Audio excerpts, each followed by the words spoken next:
Esto fue lo que ocurrió, y no sabían exactamente qué iban a encontrar. Esto es real. Esto es lo que ha pasado. No es una historia creada para internet, solo para atraer visitas.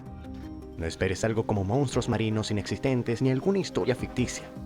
Aunque sería asombroso y entretenido, esto fue una experiencia real, y para mantener la seriedad del canal, evitaremos inventar relatos fantasiosos.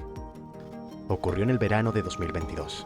Durante varias semanas, una expedición tecnológica descendió hasta casi 3.800 metros de profundidad en el Atlántico Norte, exactamente al lugar donde reposan los restos del RMS Titanic, desde la madrugada del 15 de abril de 1912.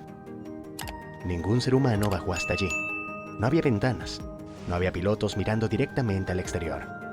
Lo que descendió fue una flota de vehículos submarinos no tripulados, máquinas diseñadas para operar en un entorno donde la presión aplasta el acero y la oscuridad es absoluta. En principio, el objetivo era claro: documentar el estado actual del Titanic, crear un registro completo, observar sin tocar. Pero cualquiera que haya trabajado en exploración submarina sabe algo fundamental. Cuando desciendes a un lugar que nadie ha visto con ese nivel de detalle antes, nunca sabes con exactitud qué vas a encontrar. Durante más de un siglo, el Titanic ha sido uno de los naufragios más estudiados del planeta. Se han escrito miles de páginas sobre su diseño, su hundimiento y su impacto histórico. Sin embargo, visualmente el barco seguía siendo un territorio incompleto. La mayoría de las imágenes existentes eran fragmentos, planos parciales, escenas aisladas iluminadas por un foco que apenas arrancaba detalles a la oscuridad. Nunca el conjunto, nunca la escena completa. Y eso dejaba muchas preguntas abiertas. ¿Cómo descansaban exactamente las dos mitades del barco? ¿Qué ocurrió realmente en el momento de la separación? ¿Cómo se distribuyó el campo de escombros? ¿Qué objetos quedaron enterrados, desplazados o protegidos por la propia estructura del casco?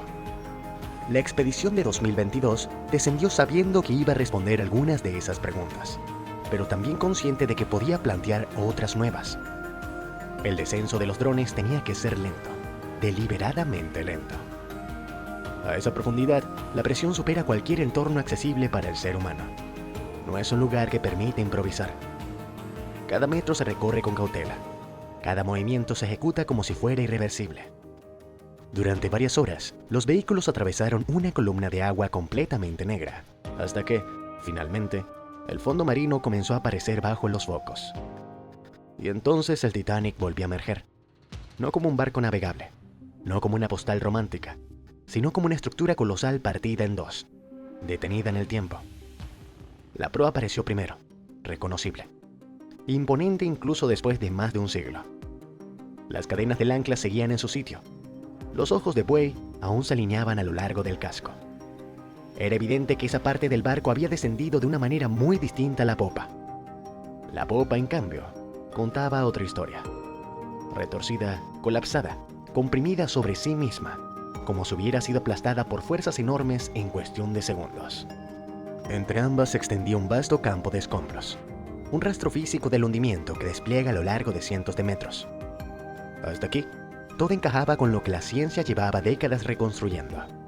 Pero el verdadero valor de esta expedición no estaba solo en confirmar lo que ya se sospechaba, estaba en verlo todo a la vez.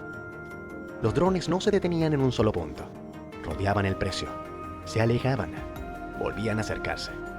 No buscaban una imagen espectacular, buscaban registrar lo que estuviera allí, fuera lo que fuera.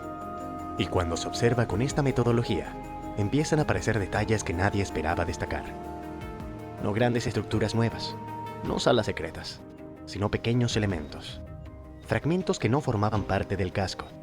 Detalles que no deberían llamar la atención hasta que lo hacen. Porque surge una pregunta inevitable. Si el Titanic se partió en dos, si descendió casi 4 kilómetros, si la presión a esta profundidad es capaz de deformar acero, ¿qué cosas no deberían estar ahí? Y sin embargo lo están. Si este tipo de análisis te está resultando interesante y te gusta este enfoque que va más allá del mito para explicar la física y la ingeniería reales, este es un buen momento para darle like al video y suscribirte al canal. Eso ayuda a que podamos seguir explorando historias como esta con el nivel de detalle que merecen. Los operadores no lo interpretaron como un hallazgo aislado. No hubo una revelación dramática. Simplemente apareció integrado en el conjunto de imágenes. Y ese tipo de descubrimiento no se anuncia con fuegos artificiales. te obliga a replantearte cómo ocurrió realmente el hundimiento. Porque el Titanic no llegó al fondo del océano de una sola manera, y el océano profundo no actúa como solemos imaginar. Para entender por qué algunas cosas desaparecieron por completo y otras parecen haber sobrevivido contra toda intuición, hay que seguir el recorrido del barco después de partirse. Entender cómo descendió cada sección, cómo interactuó con el agua y cómo el fondo marino terminó conservando detalles que nadie esperaba volver a ver. Durante décadas, la imagen mental del Titanic fue simple. Un barco hundido, quieto, inmóvil. Un bloque de acero abandonado en la oscuridad. La expedición de 2022 desmontó esa idea, porque al observar el conjunto completo, quedó claro algo inquietante. El Titanic no terminó su viaje en un solo instante. Su llegada al fondo fue una secuencia larga, desigual y profundamente asimétrica. La proa descendió con relativa estabilidad. Se clavó en el sedimento. El fondo absorbió parte del impacto. La popa, en cambio, colapsó de forma violenta, retorcida, abierta, irreconocible. Y entre ambas, el campo de escombros reveló algo aún más desconcertante. Objetos que no cayeron todos a la vez. Elementos liberados en distintos momentos del descenso. No todo ocurrió en superficie. El hundimiento continuó durante la caída. El fondo marino no es un triturador instantáneo. Es un entorno de procesos lentos, constantes y selectivos. La presión no destruye por existir. Destruye cuando hay diferencias bruscas. El Titanic, al inundarse de forma progresiva, no colapsó como un objeto hueco cayendo al vacío. Se transformó, sin que nadie lo planeara, en una estructura atravesada por agua en distintos grados. Espacios que se llenaron por completo, otros que se cerraron parcialmente.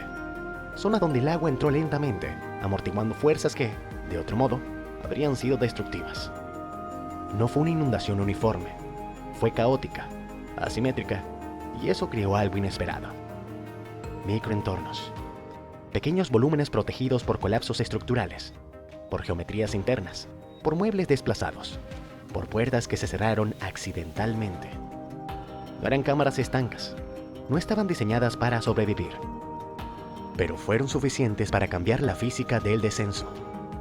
En esos espacios, el agua y el aire se equilibraron de forma progresiva. La presión no llegó como un golpe, llegó como un aumento constante, silencioso, casi imperceptible.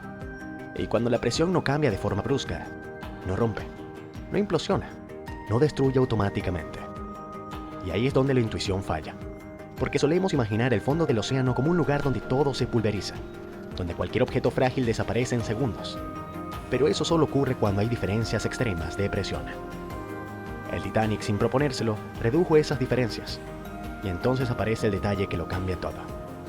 Entre los restos dispersos en el campo de escombros, las cámaras captaron botellas, no fragmentos, no vidrio triturado, botellas completas, algunas aún selladas.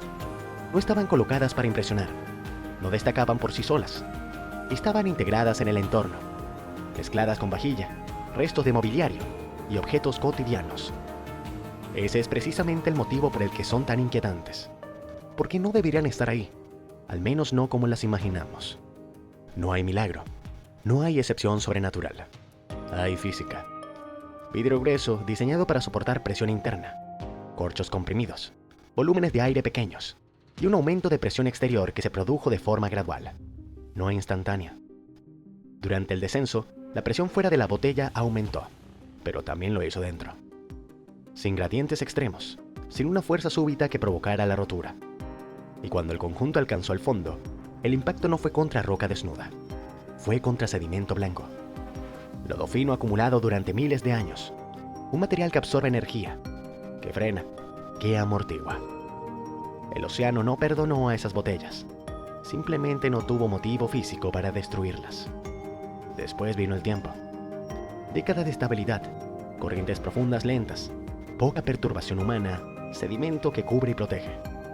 Un entorno hostil, sí, pero también sorprendentemente constante.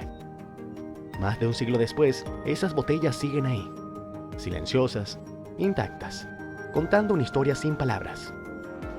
No hablan solo de materiales, hablan de una noche interrumpida, de escenas que no terminaron, de rutinas cotidianas detenidas en el lugar menos esperado del planeta.